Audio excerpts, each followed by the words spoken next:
Gold trusted gold buyers మీరు తాకట్టు పెట్టిన బంగారాన్ని విడిపించి ఈ రోజు ఉన్న మార్కెట్ ధరకు కొనబడును. అంటే ఈ లడ్డు గాని పెళ్ళి ఎప్పుడు సార్? లడ్డుగా మ్యాడ్ మ్యాక్స్లో లడ్డు గాని పెళ్ళి మొత్తం ధూమ్ధామ్. మ్యాడ్ స్క్వేర్ మ్యాడ్ స్క్వేర్లో యా లడ్డు పెళ్ళిదే మొత్తం కథ అంతా. ఆ సాంగ్ రిలీజ్ అయ్యేటప్పటికి మీ క్యారెక్టరైజేషన్ ఎలా ఉంటుందని వీఆర్ వెయిటింగ్. బాగుంటుంది. ఈ మ్యాడ్లో సో మీ క్యారెక్టర్ అనేది కూడా out of the box sir. So ఏంటది, దాని కథ ఏంటి అసలు? అసలు ఎక్స్పెక్ట్ చేయలేదు. మార్చి 29కి రిలీజ్ మ్యాడ్ స్క్వేర్లో. నిన్ను అడిగేది మ్యాడ్ గురించి సార్. ఆ మ్యాడ్లో సో మీ క్యారెక్టర్ అనేది అంటే అక్కడున్న మెయిన్ ఆర్టిస్ట్ల వాళ్ళ ఫాదర్ అట్లా అనుకుంటాము.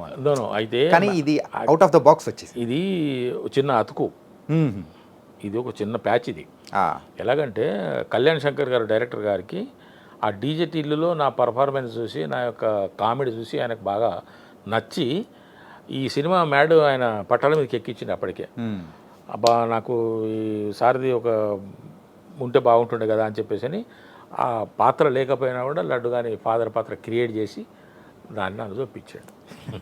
ఆయన ఇంట్రెస్ట్తోని, ఆయనకు నా మీద ఉన్నటువంటి ఇష్టంతో చేసిన పని. మీరు చేసిన ఇంకో సృష్టి కూడా ఏంటంటే సో అక్కడ ఆ మూవీలో యాంటోనీ అంటే దేంతో అనే ఎక్స్ప్రెషన్ కూడా సో మీమ్స్లో కానీ ఎన్నిసార్లు అంటే కొన్ని అట్లా కుదురుతాయి సార్. అవి ఓకే, కొన్ని కుదురుతాయి, కొన్ని ఆటోమేటిక్గా యథాలాభంగా వచ్చేస్తాయి. ఈ బలగం మూవీ టైంలో కూడా సో ఆ నారాయణ పాత్రకి మిమ్మల్ని వద్దు అని కూడా అన్నారని విన్నాము. ఇది ఎంతవరకు నిజం? నేను కూడా విన్నాను. అయితే ఈ బలగం పాత్రకు కూడా ఈ పిట్టకథలే లింకు. Okay okay. డీజే టిల్లుకు ఏ విధంగానైతే పిట్టకథలు చూసి తరుణ్ భాస్కర్ గారు మురళీధర్ గారు తీసుకోమని చెప్పారు, వేణు ఒకరోజు ఆ పిట్టకథలు చూస్తూ ఈ ఎపిసోడ్ చూసి నేను ఎప్పుడైనా ఈ సినిమా చేస్తే ఈ సినిమాలో అల్లుడు క్యారెక్టర్కి ఇతన్నే తీసుకుంటా అని వేణు అనుకున్నాడని నాకు తర్వాత తెలిసింది. బలగం సినిమా చేస్తున్న సందర్భంగా తెలిసింది. ఆ విధంగా కూడా అది పిట్టకథలే కారణం. అండ్ ఈ బలగం మూవీలో కూడా ఆ బంధం అనుబంధం అనేది కూడా మీరు చేసిన సీరియల్ అనుబంధాలు కూడా వదలలేదేమో. ఆ జయరాం గారితో సో ఇక్కడ బావమరిది క్యారెక్టర్ బలగంలో చేయడం అంటే మీరిద్దరికి ఒక ప్రత్యేక అనుబంధం ఉంది కదా సార్? ఫ్రెండ్షిప్ కానీ లేదు, ఫ్రెండ్షిప్ కూడా లేదు సార్? పరిచయం ఉన్నది అంతేగా, ఫ్రెండ్షిప్ ఏం లేదు. ఓకే, పరిచయం ఉన్నది. తిరుగుతుంటాం కదా ఆఫీసులన్నీ, 2-3 కలిస్తే తిరగటమే కదా ఆఫీసులకు. అందువల్ల ఆ పరిచయం ఉన్నది అంతే తప్ప ఫ్రెండ్షిప్ కానీ ఇంకా వేరే లేదు. ఓకే, సాన్నిహిత్యం ఏం లేదు. ఈ సందర్భంగా నేను సరే ఈ ఇంటర్వ్యూ మళ్ళీ మనం మర్చిపోతామేమో, నేను ఈ రోజున ఈ మాత్రం కొంచెం పేరు తెచ్చుకొని సినిమా రంగంలో మురళీధర్ గౌడ్ అనే ఒక నటుడు, ఒక బాలకృష్ణ గారితో చేయటము, ఒకడు వెంకటేష్ బాబు గారితో చేయటం అనేది నాకైతే గొప్ప విషయం, మరవలేని విషయం, మర్చిపోలేని విషయం. ఓకే, ఒక తృప్తికరమైనటువంటి అనుభూతినిచ్చినటువంటి విషయం. దీనికి ఈ రోజున నేను ఈ విధంగా ఉండడానికి కారణం, నేను గుర్తుంచుకునే వ్యక్తులు ఇప్పటికీ ఈ రోజున ఉన్నప్పటికీ ఒక 3. ఓకే, ఒకటి తరుణ్ భాస్కర్ గారు, ఆయన పునాది వేశారు.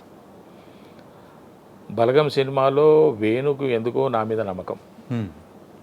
అన్న మీరు ఎప్పటికీ అన్న ఈ సినిమా రిలీజ్ అయిన తర్వాత మీకు ఇంకా తిరుగుండదన్న, ఆరోగ్యం ఒకటి మీరు జాగ్రత్తగా చూసుకోండి, మీరు ఒక దశాబ్ద కాలం పాటు మీరు బిజీ ఆర్టిస్ట్గా ఉంటారు అని చెప్పేసి ఒక ఆశీపూర్వకమైనటువంటి అభినందన తెలిపి మనసులో ఉన్నటువంటి మాటను చెప్పి, నువ్వు నాకు ఎప్పుడు కారులో కనపడాలన్నా, నువ్వు అంటే మనం నడుచుకుంటూ తిరుగుతుంటాం కదా, స్కూటర్ మీద తిరుగుతుంటాం కదా, నువ్వు ఎప్పటికీ నాకు కారులో కనపడాలని చెప్పేసి అన్న వ్యక్తి వేణు. అంటే దైవం మానుష రూపేనా అన్నట్టుగా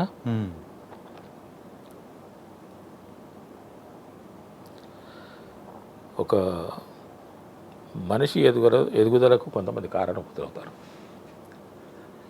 అలాగా అనిల్ రావుపూడి గారు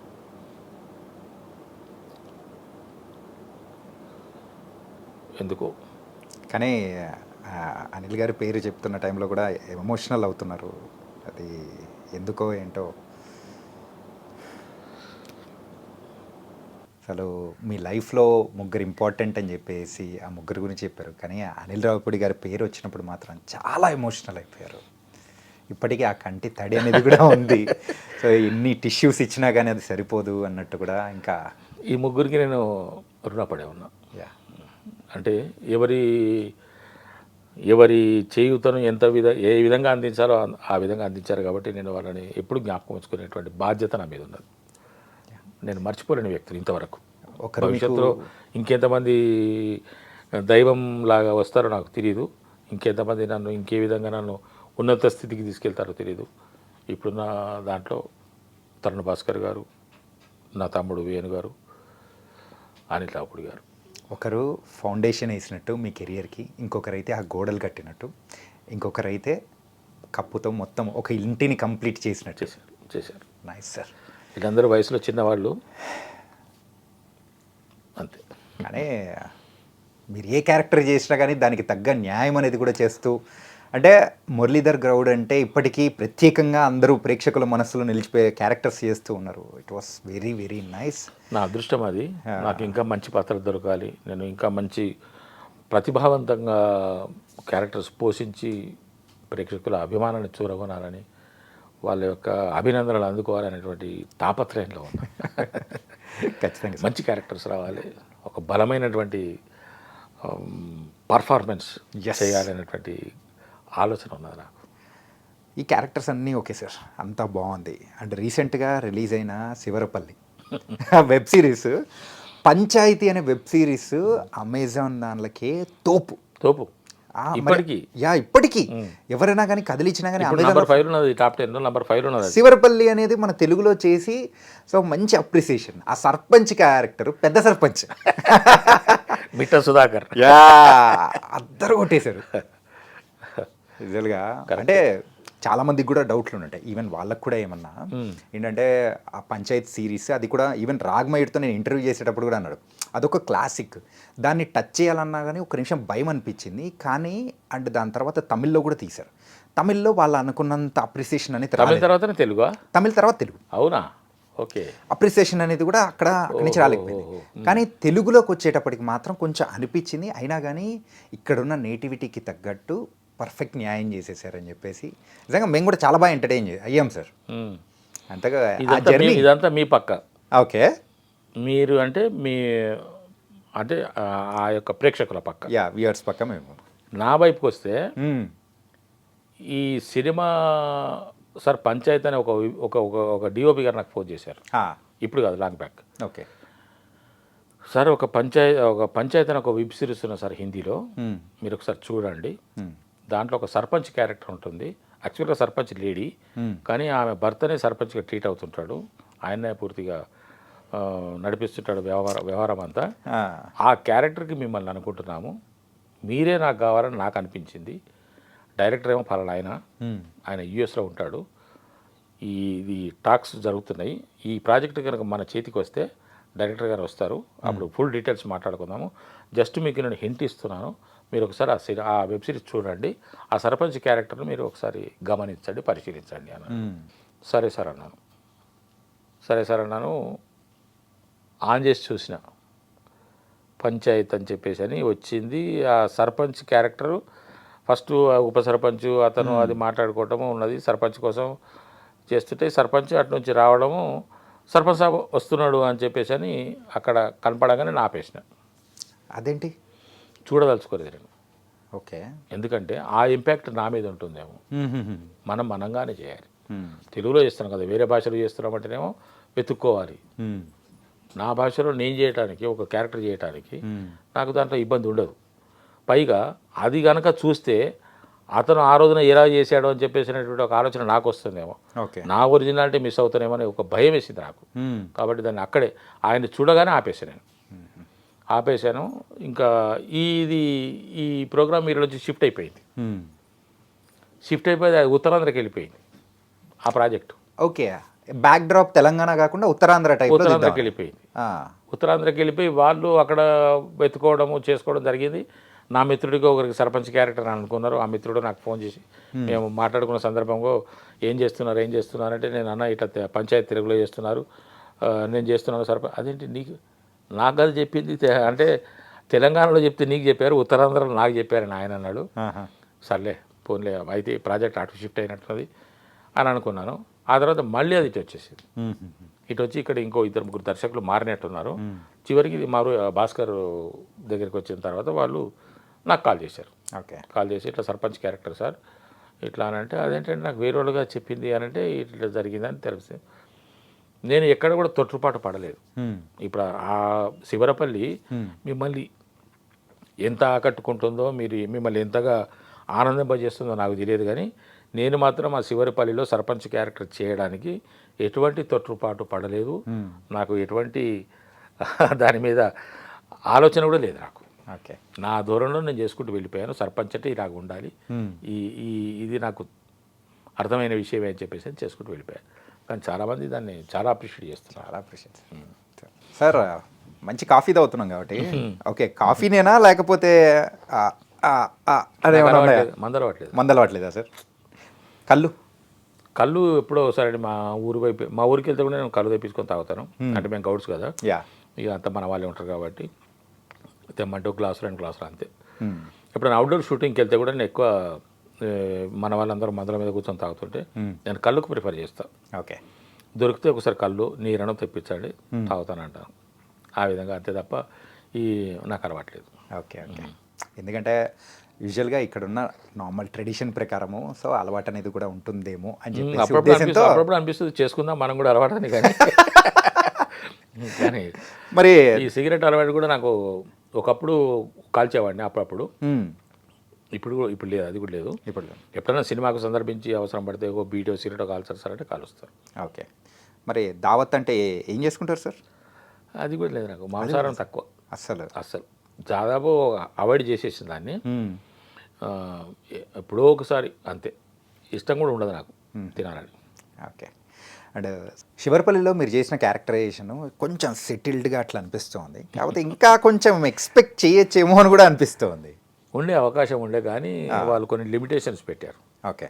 సార్ ఇది ఇంతవరకే ఉండాలి అని చెప్పేసి. లేకుంటే నేను కొన్ని సిచ్యువేషన్స్లో కొన్ని సందర్భాల్లో నేను కొంచెం ఇంకా బాగా చేయాలని నాకు అనిపించేది యాజ్ ఎన్ ఆర్టిస్ట్.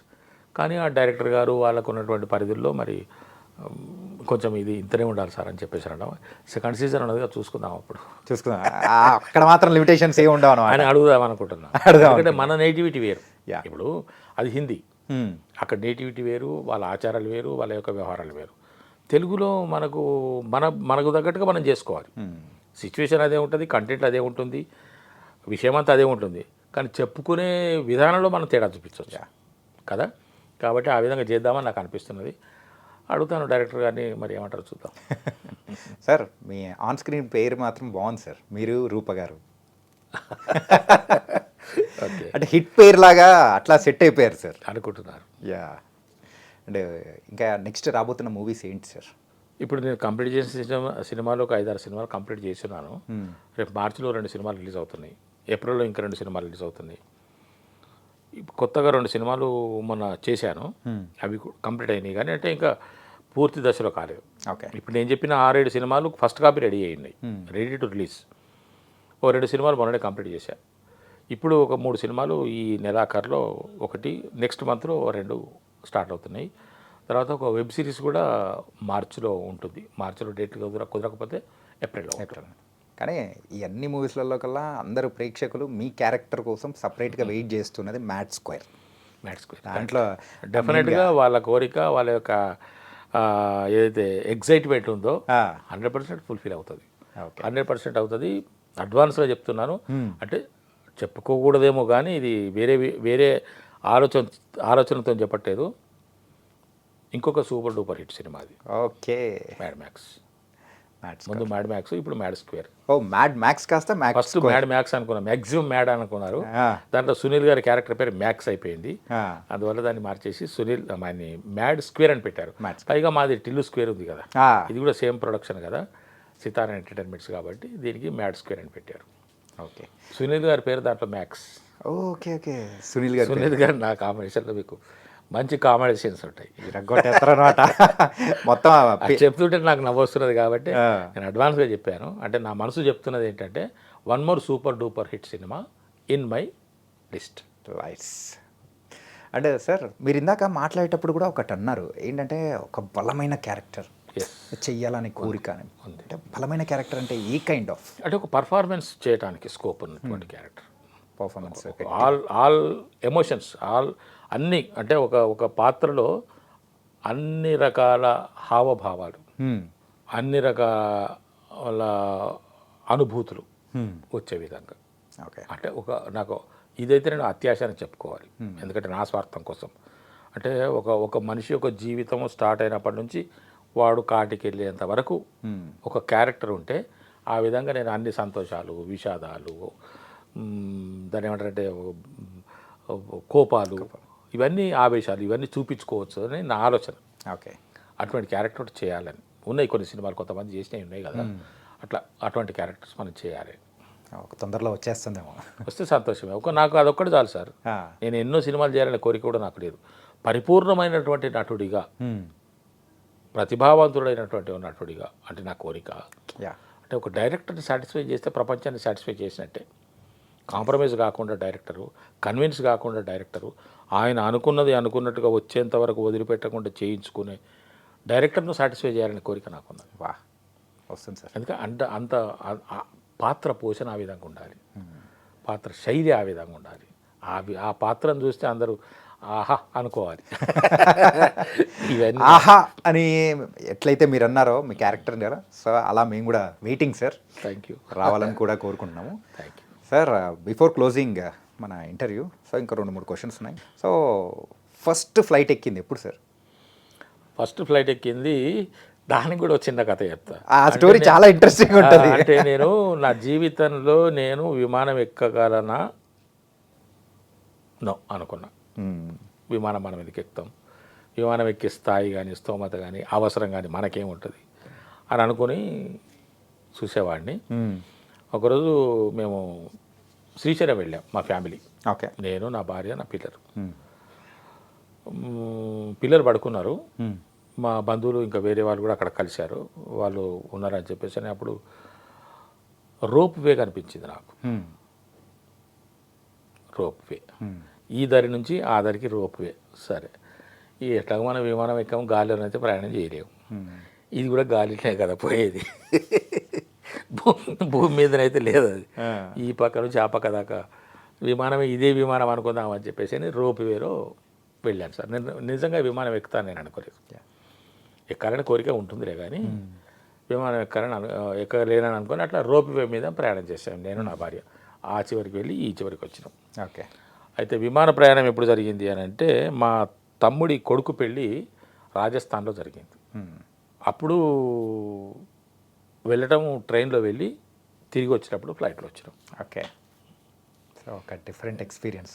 అది మొదటి ప్రయాణం విమానంలో ఆ రోజు జరిగింది. ఆ తర్వాత నన్ను విశ్వక్సేను దేశాలు దాటించాడు. దేశాలు? ఏ దేశం వెళ్ళారు? బ్యాంకాక్ వెళ్ళాం. బ్యాంకాక్ వెళ్ళారా? థాయిలాండ్ వెళ్ళాం. భాస్కర్ దమ్కి సినిమా చేసిన కదా విశ్వక్సేన్ది, దాంట్లో థాయిలాండ్ తీసుకెళ్ళాను. ఓకే. ఆ విధంగా ఇంటర్నేషనల్ ఫ్లైట్ కూడా ఎక్కాను. ఇక ఇప్పుడు అదృష్టవశాత్తు ఏదో కాలం కలిసి వస్తే అన్నీ వస్తాయి సార్. అంటే ముఖ్యంగా ప్రతిభ కన్నా ముఖ్యంగా సినిమా రంగంలో కావాల్సింది అదృష్టం. ఎంతోమంది పెద్దలు చెప్పిన మాటనే, ఆ అదృష్టం అనేది ఉంటే మిగతా అన్నీ వస్తుంటాయి.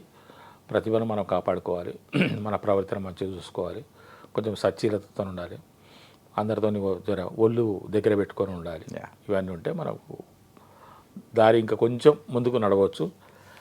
ఆ విధంగా నా అదృష్టం బాగుంది కాబట్టి ఇప్పుడు విమాన ప్రయాణాలు కొంచెం క్యాజువల్ అయిపోయినాయి. ఓకే. ఇంతకు బ్యాంకాక్ ఎలా ఉంది సార్? బ్యాంకాక్ అంటే నాకు ఒకటి గుర్తొస్తుంది. బ్యాంకాక్ అంటే ఒకటి గుర్తొస్తుంది నాకు, చెప్తా. మీరు అడిగిన దాని అర్థం కూడా నాకు అర్థమైంది. ఒకప్పుడు ప్రదేశ్ కాంగ్రెస్ కమిటీ అధ్యక్షుడిగా ఆంధ్రప్రదేశ్ ఉన్నప్పుడు ఆంధ్రప్రదేశ్ కాంగ్రెస్ కమిటీ అధ్యక్షుడిగా ఎం సత్యనారాయణరావు గారు ఉండేవారు. అవును. నాకు కొంచెం రాజకీయం అంటే చాలా ఇష్టం. ఓకే. అందుకే నాకు రాజకీయ నాయకుల పేర్లు వాళ్ళని నేను ఫాలో అవుతుంటా. ఇప్పుడు అసహ్యం వేస్తున్నది కానీ నేను వాళ్ళను ఫాలో అవుతుంటా.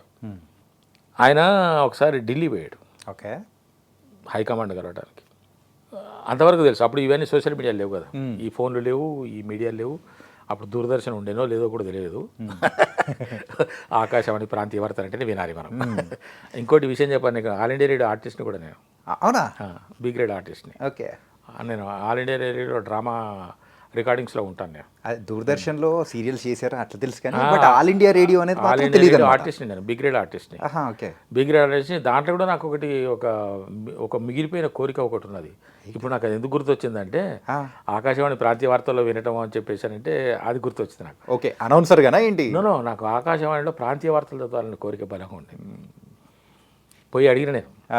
బి గ్రేడ్ ఆర్టిస్ట్ అయిన తర్వాత ఇంటర్వ్యూకి అటెండ్ అయినా వాయిస్ తీసుకున్నారు, బి గ్రేడ్ ఆర్టిస్ట్ అయింది. ఆ తర్వాత 2-3 డ్రామాలు రికార్డింగ్ చేసిన తర్వాత నాకు ఆల్ ఇండియా రేడియో ఏఐఆర్ నాకు రాకపోకరు నాకు సాధారణమే అయిపోయిన తర్వాత నా దృష్టి ఈ ప్రాంతీయ వార్తలు చదువుదామని దాని మీద పడ్డది. ఓకే. ఎప్పటి నుంచో నాకు ఆ డి వెంకటరామయ్య గారు చదివేదన్న, తర్వాత కొంతమంది బాగా నోటెడ్ అనౌన్సర్స్ ఈ రీడర్స్ చదివే ప్రాంతీయ వార్తలు వింటే నాకు చాలా సంతోషం వేసేది. ఆ విధంగా నా వాయిస్ కూడా కొంచెం డిఫరెంట్గా మార్చేసి డి వెంకటరామయ్య గారి లాగా ఆకాశవాణి ప్రాంతీయ వార్తలు చదువుతున్నది డి వెంకటరామయ్య అని చదువుతున్నట్టుగా నేను కూడా ఐరేని మురళీధర్ గౌడ్ అని చెప్పు అని నాకు ఉండేది. పోయి అడిగితే కాదు సార్ దీనికి ఏజ్ లిమిట్ ఉంటుంది, ఏజ్ లిమిట్ లేకుంటే డెఫినెట్గా నేను చేసుకునే వాళ్ళమే కానీ మీ వాయిస్ బాగుంది కానీ దీనికి 45 years ఏజే, అంతకు మించి దాటితే యాక్సెప్టెన్స్ లేదన్నారు. అయితే ఈ ఆకాశవాణి ఈ వచ్చే తెల్లవారితే పేపర్ వార్తలు రావాలి. అవును. తెల్లవారి పేపర్లో హెడ్లైన్ వచ్చింది, కాలు కింద పెట్టకుండా ఢిల్లీ వెళ్ళి వచ్చిన ప్రెసిడెంట్ అని. ఫ్లైట్ కాలు కింద పెట్టకుండా ఢిల్లీ వెళ్ళి వచ్చిన పిసిసి ప్రెసిడెంట్ అని సత్యనారాయణ గారి వార్త వచ్చింది. ఏంటంటే బేగంపేటలో ఫ్లైట్ ఎక్కిండు, ఢిల్లీకి పోయిండు, ఢిల్లీ చేరుకున్నాడు, కానీ అక్కడ వాతావరణం అనుకూలించలేదు. ఓకే, అది యూటర్న్ తీసుకొని మళ్ళీ హైదరాబాద్కి మళ్ళీ ఇక్కడే ల్యాండ్ అయింది. ఆ విధంగా ఢిల్లీ కాలు కింద పెట్టకుండా ఢిల్లీ వెళ్ళి తిరిగి వచ్చిన ప్రెసిడెంట్ ఎంఎస్ఆర్ అన్నట్టు, ఎంఎస్ఆర్ అట్లా వార్త ఉన్నట్టుగా నేను కూడా ఏమొచ్చింది ఇప్పుడు బ్యాంకాక్ వెళ్ళా కదా, అట్లా కాలు కింద పెట్టకుండా ఢిల్లీ వెళ్ళి తిరిగి వచ్చిన ప్రెసిడెంట్ లాగా నేను కూడా బ్యాంకాక్ వెళ్ళి వచ్చా. 11 రోజులు ఉన్నా. షూటింగ్లోనే సరిపోయింది. అదే చాలా డీజర్ ఉండే నాకు. షూటింగ్లు సినిమా షూటింగ్లు చాలా డీజర్గా ఉంటాయి తమ్ముడు. ఓకే. మిగతా వాటిలాగా హడావుడి ఉండదు, పర్ఫెక్ట్గా మనకు కంఫర్టబిలిటీ ఉంటుంది. నాకు అన్ని రకాల సౌలతులు ఇచ్చారు వాళ్ళు, అన్ని సౌకర్యాలు ఇచ్చారు, డబ్బులు కూడా ఇచ్చారు. బ్యాంకాక్ వేరా పో ఆయన కూడా అన్నారు. బ్యాంకాక్ రోడ్లు ఎట్లా ఉన్నాయి సార్? బాగున్నాయి రోడ్లు, ఆశీషోర్లు అవన్నీ తిరిగి వచ్చిన. ఇక అటు పోవచ్చు ఇటు పోవచ్చు, అక్కడ ఇది ఉంటుంది ఇక్కడ పోయిరాపోండి సార్ అన్నారు కానీ పోలేదు నేను ఎక్కడికి. డబ్బులు కూడా ఇచ్చారు పాపం. డబ్బులు ఇచ్చారు, కారు ఇచ్చారు, కొన్ని జాగ్రత్తలు కూడా చెప్పారు. హ్యాట్ పెట్టుకో, కళ్ళతోటి పెట్టుకో, మళ్ళీ గుర్తుపట్టి కొన్ని ఫోటోలు తీసి పంపిస్తారు సార్ అని అన్నారు. కానీ సరే అన్నా కానీ ఎక్కడికి పోలేదు, రూమ్కి వచ్చి పడుకుని. దానికి నైస్ సార్. అండ్ ఫ్యామిలీలో సో మీకంటే సినిమా వ్యామోహం అనేది కూడా ఒకటి ఉంది, అలాగే అన్న వాళ్ళకి ఏమన్నా అలాంటి వ్యామోహం కానీ అట్లా ఏమన్నా ఉందా? ఇటు సైడ్ వచ్చే ఇంట్రెస్ట్ కానీ అలా ఎవరికి ఉన్నట్టు లేదు, ఎవరికి లేదు. ఏం లేదా? ఏమో మనవాళ్ళు ఉంటే ఎవరికైనా ఇంట్రెస్ట్ ఉంటే చెప్పొచ్చు. ఓకే. పెద్దన్న ఏం చేస్తారు సార్? నేనే పెద్ద ఆయన్ని. పెద్దనంటే కొడుకులు. పెద్దబ్బాయి అతను గ్రాఫిక్ డిజైనర్, బాచుపల్లి ఉంటాడు. ఓకే. నేను ఖైరతాబాద్లో ఉంటాను. మా చిన్నబ్బాయి మా ఊర్లో ఉంటాడు. ఓకే. మేమిద్దరం ఉంటాం ఇక్కడ. వాళ్ళు వస్తుంటారు పోతుంటారు, మేము ఊరు వెళ్తుంటాం. మాకు కామనే అది, హైదరాబాద్ నుంచి మా ఊరు వెళ్ళడం అనేది కామనే. ఇప్పటి నుంచి 3 గంటలకు బయలుదేరినా అనుకో, 5 గంటలకు మా ఊర్లో ఉంటాం. అయిపోయా. మళ్ళీ 6 గంటలకు బయలుదేరితే 8 గంటలకు ఇక్కడ ఉంటాం. అంతే. పక్కింట్లో ఎదురు చాలా ఈజీ. దానికి నైస్ సార్. బోల్డ్ అయిన విషయాలు సందర్భంగా నేను నా ఈ యొక్క ఎదుగుదలకి మా డిపార్ట్మెంట్ వాళ్ళు చాలా సంతోషపడుతున్నారు. కానీ అంటే ఆ పర్టికులర్గా మీరు తీశారు కాబట్టి నేను ఒకటి అడుగుతాను.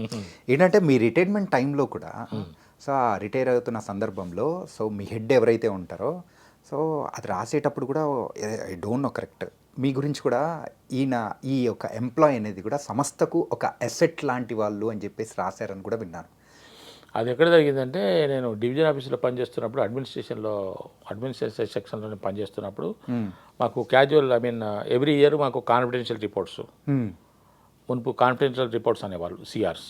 అంటే ఫర్దర్ ప్రమోషన్స్కి కానీ ఇంక్రిమెంట్ రిలీజ్ చేయడానికి కానీ, లేకుంటే మన యొక్క యాటిట్యూడ్కి బిహేవియర్ కాండక్ట్ ఏ విధంగా ఉన్నది అన్నది ఒక రిపోర్ట్ రాస్తాం. ఎవ్రీ ఇయర్ ఇవ్వాలి అది. అది ఇప్పుడు రాను రానది ఏఏఆర్ అంటున్నారు, యాన్యువల్ అప్రైజల్ రిపోర్ట్ అంటున్నారు. దాంట్లో మాకు ఒక డి గారు రాశారు. ఓకే.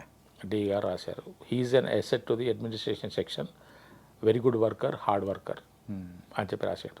కానీ ఆయనకే నాకు ఎప్పుడు టఫ్ ఫైట్ జరిగేది. అంటే ఎట్లుంటుందంటే ఒక ఆఫీసరు, ఒక సిన్సియర్ ఆఫీసర్, ఆయన ఏనాడు నయా పైసా లంచం తీసుకొని ఎరగాని ఆఫీసర్. నా అదృష్టవశాత్తు అతను కూడా నాకు రాజకీయ నాయకుల్లో ఒక వ్యక్తిగా, ఒక సినిమా నటుడిగా రామారావు గారు ఎంత స్వచ్ఛమైనటువంటి మనిషిలా కనిపిస్తారో, టి రామలింగారెడ్డి గారు అని, now is no more, TM Ramalingareddy గారు అని ఒక డి గారు ఉండేవారు మాకు. అద్భుతమైనటువంటి మనిషి, వర్క్ మైండెడ్ మనిషి, నన్ను బాగా ఇష్టపడ్డ వ్యక్తి.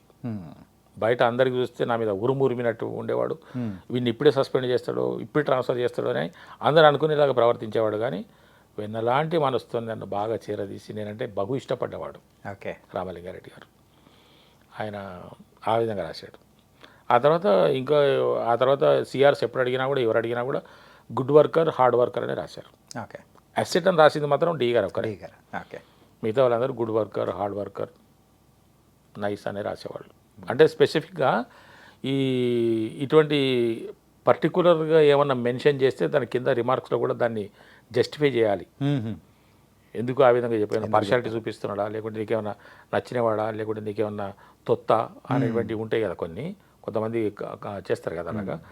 దానికోసం కింద జస్టిఫికేషన్ కూడా రాసేవాడు ఆయన. For this work is an asset అని. దానికైతే సూపర్. ఆ విధంగా నేను విద్యుత్ సంస్థలో పనిచేసి రిటైర్ అయినా కాబట్టి 27 సంవత్సరాల 3 నెలల కాలం పాటు రిటైర్ చేసిన. నాకు తెలిసిన ప్రతి వాళ్ళు విద్యుత్ సంస్థలో నేను పనిచేసే ప్రతి చోట నేను ఎక్కడికి వెళ్ళేవాడిని కాదు, అందరూ నా చుట్టే వచ్చేవాళ్ళు. నేను మురళీధర్ ఈరోజు వర్కింగ్ డే అంటే మురళీధర్ సీటు మీద 100% ఉంటాడు. 99, 98, 95 కాదు, 100%, 10:30 to 5 డెఫినెట్గా సీట్లో ఉంటాడు అనేటువంటి కాన్ఫిడెన్స్. ఒక దీనికి తప్ప ఎస్ తమ్ముడు, ఒక్కరా నేను అసలు క్యాజువల్లీస్ కూడా చాలా తక్కువ వాడుకునేవాడిని, ఎమర్జెన్సీ అయితే తప్ప. ఏదున్నా కానీ, సినిమాదైనా కానీ, సీరియల్ అయినా కానీ ఆ 10:30 లోపే కంప్లీట్ చేసుకుని వచ్చేసాను. ఇప్పుడు కూడా నేను షూటింగ్లోకి వస్తే నేను ఆఫీస్కి వెళ్ళినట్టే వస్తాను. ఇంట్లో కూడా నేను ఏ షూటింగ్కి వెళ్తున్నాను, ఎటు వెళ్తున్నాను కూడా ఏం తెలియదు వాళ్ళకి, తెలియదు, చెప్పను కూడా, వాళ్ళు కూడా అడగరు. నేను నా పని నేను చాలా 100% నేను చిత్తశుద్ధితో చేస్తాను, డెడికేషన్ అయి చేస్తాను, ఒక రెస్పాన్సిబిలిటీతో చేస్తాను. ఇప్పుడు సొంత ఇల్లు ఏమన్నా ఉందన్న? హైదరాబాద్ లేదు, మా ఊర్లో ఉంది. హైదరాబాద్లో కావాలి ఒక ఇండిపెండెంట్ హౌస్ తీసుకోవాలని ప్లానింగ్లో ఉన్నారా? తీసుకోవాలి ఇక, మరి జీవితం అక్కడే గడపాలి కదా. ఒక చిన్న ఇండిపెండెంట్ హౌస్ తీసుకొని, అపార్ట్మెంట్లు, ఫ్లాట్లు కాకుండా ఒక ఇండిపెండెంట్ హౌస్ తీసుకోవాలి, ప్రశాంతంగా గడపాలి. ముందర 4 చెట్లు, ఆకాశాన్ని చూసుకుంటూ గడుపుదామని. ఏం తమ్ముడు, ఇంకో 3-4 ఏళ్ళు ఉంటా, అంతకన్నా ఎక్కువ ఉన్నారు కదా. ఏమో భగవంతుని అనుగ్రహం ఎట్లున్నో తెలియదు, కానీ నా యొక్క క్యాలిక్యులేషన్ ప్రకారం ఇంకో 3-4 ఇయర్స్ నేను కొంచెం ఆరోగ్యవంతంగా ఉండి, చేయగలిగిన స్థాయిలో ఉండి, స్తోమతలో ఉండి చేయాలి అనేది ఆలోచన. అట్లా మాత్రం అనుకోకండి. ఏంటంటే మీరు అందరినీ నవ్వుతూ హ్యాపీగా స్ట్రైట్ ఫార్వర్డ్గా ఉన్నారు, అండ్ ఇంకా ఎక్కువ కాలం ఉండాలి అని మా మనసులో ఎప్పటికీ ఉండాలని మనస్ఫూర్తిగా కోరుకున్నాం. నిజంగా బోల్డెన్ విషయాలు అనేది కూడా మనం ఈరోజు ఇంటర్వ్యూ ద్వారా షేర్ చేసుకున్నారు. అంటే నా తల్లిదండ్రుల పుణ్యం, మా తల్లిదండ్రులు చాలా కష్టపడ్డారు. మా తల్లిదండ్రులు నిజంగానే జన్మజన్మలు నాకు తల్లిదండ్రులు గురువు. ఆ విధంగా మా అమ్మగారి పేరు రాజమణమ్మ, మా నాయన పేరు గౌరయ్య గౌడ్ గారు. ఓకే, ఈరోజు వాళ్ళ ఒక ఆశీస్సులు అనేది కూడా ఉన్నాయి కాబట్టి నాకు నిరంతరం నాకు వాళ్ళ ఆశీస్సులు ఉన్నాయి. అమ్మవారి అనుగ్రహం నా మీద ఎప్పుడు వర్షిస్తూనే ఉన్నది. Really thank you Muralidhar Goud గారు అన్న అండ్ బాబాయ్. ఇంకా ఏదన్నా అంటే ఇంకా అన్నీ చెప్పుకోవాలి. ఎవరానికి బాబాయ్? పోనీ పెద్దనాన్న. సరే, ఏదో చెప్పు. ఇంత మంచి ఇంటర్వ్యూ ఇచ్చినందుకు థ్యాంక్ యూ పెద్దనాన్న. Really thank you so much. Really thank you.